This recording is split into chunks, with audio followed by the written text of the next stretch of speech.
So what I really liked about the segment was that it depicted Taiwan warts and all in some sense, that there's some hilarity to it. There's not idealizing Taiwan in grandiose terms, but showing some of its flaws. But, as part of as a democracy, every democracy has its flaws. For example, fighting in the legislature or the mascots that are piled in the basement of the Taipei City Hall. And so I think that really humanizes Taiwan, because I think for so long, Taiwan is either just thought of as this ideal counterpart to China, in which you idealize what was then particularly an authoritarian government under Chiang Kai-shek for decades, or you just kind of look at it in this kind of as this provocateur of cross-strait relations.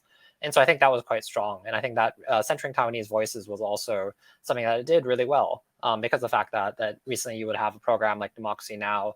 Having a panel discussion about Taiwan and not inviting any Taiwanese people or even considering just Taiwanese voices. And so Oliver did really drive that point home, that Taiwanese voices are the ones that matter in Taiwan's fate. And what do you think or hope the impact of this piece will be on viewers, particularly in the United States? So I hope that this can have an impact on demographics that are not usually reached by the usual kind of news outlets. For example, younger people, liberals particularly, and putting a frame on Taiwan that is quite sympathetic to this audience, because I think a lot of what I see from younger people on the left is just viewing Taiwan as this another thing that the Republicans or the right wing or just the Biden administration is trying to kind of ramp up in terms of U.S.-China tensions, using this as a flashpoint, using this argument to defending Taiwan just really to try to stick it to China.